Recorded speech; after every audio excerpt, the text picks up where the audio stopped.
بادشاہوں سے بادشاہوں سے بادشاہوں سے زنہبار خان میں بادشاہوں سے زنہبار خان میں بادشاہوں سے زنہبار خان میں جو درے شاہدت حق کرے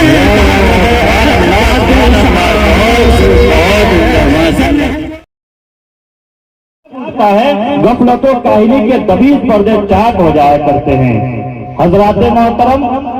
اس بزم میں ہر ایک مہکش کو وحدت کا جام پلاتے ہیں، اس بزم میں ہر ایک مہکش کو وحدت کا جام پلاتے ہیں، پیغام شریعت دیتے ہیں، انداز وفا سکھلاتے ہیں۔ ہاں، علم اس میخانے میں پینے سے سرور آ جاتا ہے، اسرار حرم کھل جاتے ہیں، جینے کا شعور آ جاتا ہے۔ حضرات محترم، جیسا کہ آپ تمام حضرات کو میں بتا دوں، ماشاءاللہ بہت ہی بہترین آواز کے مالک شاعر اسلام مداح خیر الانام جناب حضرت مولانا قاری حبیب الرحمان صاحب، جو بیتیا کے سرزمین سے آپ کے اس گاؤں کے اندر تشریف لا چکے ہیں، اور اسی کے ساتھ بالخصوص جو عورت کے موضوع پر بہترین خطابت کرتے ہیں، جس کو خطیب النساء کا ایک لقب ملا ہے، جناب حضرت علامہ مولانا علاء الدین صاحب، ماشاءاللہ ان کی بھی آمد ہو چکی ہے۔ اور اسی طریقے سے محتاج کے تعارف نہیں، جناب حضرت مولانا افروز صاحب، جن کی صدارت میں ماشاءاللہ آج کا یہ پروگرام چل رہا ہے، ماشاءاللہ ان کی بھی آمد ہو چکی ہے۔ اور اسی کے ساتھ ساتھ جناب حضرت مولانا مفتی شعیب اختر صاحب، جو ماشاءاللہ مدھیہ پردیش کے مدرسہ میں تدریس کا کام کر رہے ہیں، ماشاءاللہ ان کی بھی آمد ہو چکی ہے۔ اور اسی طریقے سے شاعر اسلام مداح خیر الانام بلبل چمپارن جناب شاہد اقبال چمپارنی کی بھی ماشاءاللہ آمد ہو چکی ہے۔ جو حضرات اب تک گھر کے اندر چائے خانے یا غیبت خانے میں بیٹھے ہوں، تو ان سے میں نہایت ادب کے ساتھ درخواست کرتا ہوں کہ آپ لوگ محفل میں آنے کی زحمت گوارا کریں، کہ دل میں اگر رکھتے ہو محبت میری تو شوق سے کیجئے گا قبول یہ دعوت میری، اور آمد و رفت میں ہوگی دقت لیکن آپ آ جائیں گے تو بڑھ جائے گی عزت میری، کہ آپ آ جائیں گے تو بڑھ جائے گی عزت میری۔ حضرات محترم، آئیے اس محفل کا آغاز کیا جائے، کہ الہی اس بزم کا آغاز کرتا ہوں، کہ الہی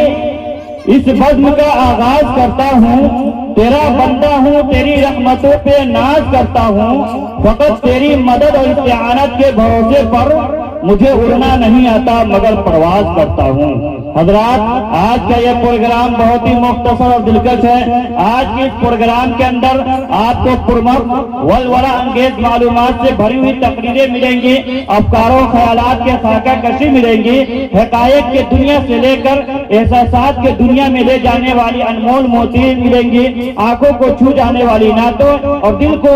نمناک کر دینے والی باتیں ملیں گی۔ لیکن آج کے اس پروگرام کو کامیاب بنانے کے لیے ہمیں آپ کی مدد اور تعاون کی ضرورت ہے۔ آپ کے مدد اور تعاون کے بغیر آج کا یہ پروگرام کامیاب نہیں ہو سکتا ہے۔ تو اس لیے میں تمام دوستوں سے، تمام احبابوں سے درخواست کرتا ہوں کہ آج کی اس نوجوانوں کی محنت جو ہے وہ رائگاں نہ جائے۔ پھر سے ایک مرتبہ تمام لوگوں سے درخواست کرتا ہوں کہ آپ لوگ محفل میں جتنا جلد ہو سکے اتنا جلد آنے کی زحمت گوارا کریں۔ آئیے اس محفل کا آغاز کیا جائے۔ اس محفل کا آغاز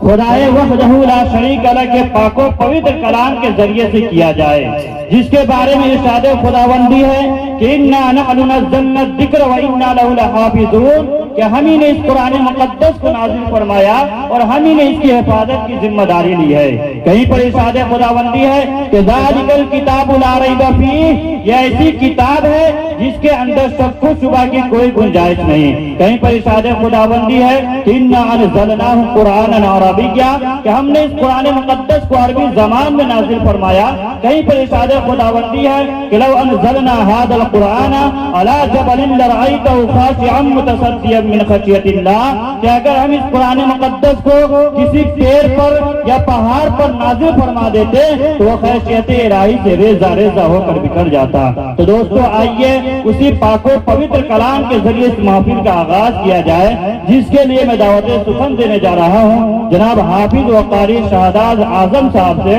وہ آئے اور اپنے تلاوت کلام اللہ سے اس محفل کا آغاز کرے اس شعر کے ساتھ کہ ورق ورق پہ پھولوں کا باب لایا، بولیے سبحان اللہ، کہ ورق ورق پہ پھولوں کا باب لایا ہے، ہدایتوں کا مکمل نصاب لایا ہے، اور لکھے ہیں جس میں تقدیر بنانے کے نسخے، میری امی نے ایک ایسی کتاب لایا ہے۔ شہزاد اعظم کہ بہترین لب و لہجے کے ساتھ تلاوت کلام اللہ سے ہم سامعین کو مستفیض فرما رہے تھے۔ حضرات محترم، دل تو یہ چاہ رہا تھا کہ قاری صاحب قرآن پاک کی تلاوت کرتے رہے،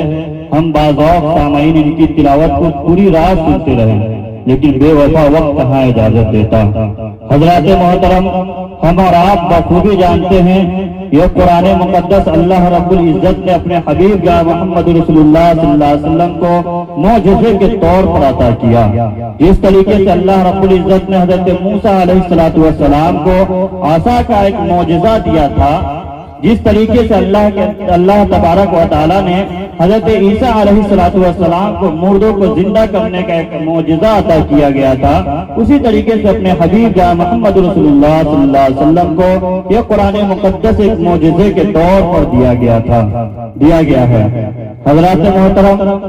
آپ لوگ بخوبی جانتے ہیں کہ اس دنیا کے اندر اللہ رب العزت نے بہت ساری کتابیں نازل فرمائی، تورات نازل فرمائی، زبور نازل فرمائی، انجیل نازل فرمائی، صحف نازل فرمائی۔ تورات آئی بدل گئی، زبور آئی بدل گئی، انجیل آئی بدل گئی، صحف آ گئی بدل گئی، یعنی جتنی بھی آسمانی کتابیں ہیں تمام کتابیں اللہ رب العزت نے نازل فرمائے، تمام کتابوں میں رد و بدل ہو گیا، تمام کتابیں بدل گئی، لیکن یہ قرآن مقدس کا ایک جیتا ہوا اور جاگتا ہوا معجزہ ہے جس کا ہر ایک نقطہ تک نہیں بدلا۔ شاعر کہتا ہے کہ ہے قول خدا ارشاد نبی، فرمان نہ بدلا جائے گا، بدلے گا زمانہ لاکھ مگر قرآن نہ بدلا جائے گا۔ حضرات محترم، اب آئیے خدائے وحدہ لا شریک لہ کے حمد و ستائش کے بعد اگر کوئی ذات لائق تعریف و توصیف ہے تو ہم سب کے آقا و مولا جناب محمد رسول اللہ صلی اللہ علیہ وسلم کی ذات گرامی ہے،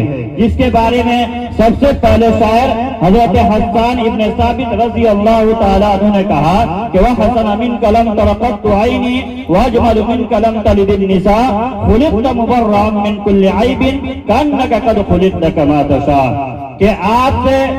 آپ کے جیسا کسی عورت نے نہیں جنا اور آپ سے زیادہ خوبصورت میری آنکھوں نے نہیں دیکھا، اور آپ سے زیادہ آپ ہر ایک عیب سے پاک پیدا کیے گئے، وہ آپ ایسے پیدا کیے گئے جیسا آپ چاہتے تھے۔ انہوں نے بہت سے اشعار لکھنے کے بعد اپنی مجبوری یوں ظاہر کر دی کہ ما ان مدحت محمدا بمقالتی ولکن مدحت مقالتی بمحمد، کہ میری بساط نہیں کہ مدحت نبی صلی اللہ علیہ وسلم سے اپنے اشعار کی مدح سرائی کروں، ہاں لیکن میں نے ذکر نبی صلی اللہ علیہ وسلم سے اپنے اشعار کی ضرور مدح سرائی کی ہے۔ اردو شاعر نے کہا کہ قلم میرا قاصر، زباں میری عاجز، محمد کی عظمت بتاؤں میں کیسے، ہے محبوب رب امام الرسول و فضائل مکمل سناؤں میں کیسے۔ حضرات محترم، شیخ شادی علیہ الرحمہ نے کہا کہ بلغ العلا بکمالہ کشف الدجا بجمالہ حسنت جمیع خصالہ صلو علیہ وآلہ، کہ پہنچ گیا بلندیوں پہ اپنے کمال سے، کھول دیا اندھیریوں کو اپنے جمال سے، اچھی ہے آپ کی تمام عادتیں، درود پڑے آپ پر اور آپ کی آل پر۔ انہوں نے اپنی مجبوری یوں ظاہر کر دی کہ لا یمکن السماء کما کان حقا بعد خدا بزرگ از قصہ مختصر۔ حضرات محترم، شاعر مشرق علامہ اقبال علیہ الرحمہ نے کہا کہ یہ پھول نہ ہوتا تو کلیوں کا تبسم بھی نہ ہوتا، یہ گل نہ ہوتا تو بلبل کا ترنم بھی نہ ہوتا، نقش ہستی میں یہ گوچے بھی پریشاں ہوتے، رخت بردوش یہ سب دستور گریباں نہ ہوتے۔ ماہر القاضی نے کہا کہ وہ آئے جن کے آنے کی زمانے کی ضرورت تھی، وہ آئے جن کے آمد کے لیے دنیا کو ضرورت تھی، وہ آئے جن کے لیے کعبہ ترستا تھا۔ حضرات محترم، آئیے زیادہ شعر و شاعری کے ماحول میں نہ جا کر آئیے نبی علیہ السلام کی تعریف و توصیف کے لیے میں دعوت سخن دینے جا رہا ہوں۔ چمپارن کے سرزمین سے تشریف لائے ہوئے شاعر جناب شاعر شاہد اقبال چمپارنی سے ہم درخواست کرتے ہیں کہ آئے اپنے نعتیہ اشعار سے ہم سامعین کو مستفیض فرمائے۔ اس شعر کے ساتھ ان کا استقبال کرتا ہوں کہ ہم دل سے برائی کو مٹا کیوں نہیں دیتے؟ بولیے ایک مرتبہ سبحان اللہ۔ آپ لوگ بیدار نہیں ہیں کیا؟ ابھی آپ لوگ کا اس حال ہے تو پورے رات پروگرام کو چلانا ہے، تو کیسے پروگرام چلے گا پورے رات؟ کہ ہم دل سے برائی کو مٹا کیوں نہیں دیتے، نسلوں کو شریعت کی ضیاء کیوں نہیں دیتے، کل ہونٹوں سے بہت الجھ کر ہم لب پر نعت محمد سجا کیوں نہیں دیتے؟ بھی سکتا تھا پر آواز نہیں، کہ گا تو میں بھی سکتا تھا پر آواز نہیں، بجا تو میں بھی سکتا تھا پر ساز نہیں، تاج محل تو میں بھی بنوا سکتا تھا پر ممتاز نہیں۔ حضرات محترم، یہ تھے جناب شاہد اقبال صاحب چمپارنی، جو اپنے خوبصورت انداز سے، خوبصورت آواز سے نعت نبی صلی اللہ علیہ وسلم سے ہم سامعین کو مستفیض فرما رہے تھے کہ دیار خلد آقا کے وفاداری سے ملتا ہے، کہ دیار خلد آقا کے وفاداری سے ملتا ہے، یہ سرمایہ فقط قسمت کے بیداری سے ملتا ہے، اور حقارت کی نظر سے دیکھنے والوں تمہیں بتاؤں میں کیا،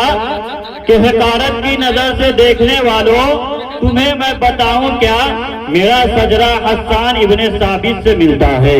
کہ میرا سجرہ حسان ابن ثابت سے ملتا ہے۔ حضرات محترم، آئیے ماشاءاللہ نوجوانان کمیٹی رامپور جدو جو باہر سے آنے والے مہمانان اعظام ہیں، ان کے استقبال کے لیے یہاں پر ماشاءاللہ کچھ انتظام کیے ہیں، تو میں چاہتا ہوں کہ وہ کام بھی ہو جائے اور اس کے بعد انشاءاللہ باضابطہ پروگرام چلے گا۔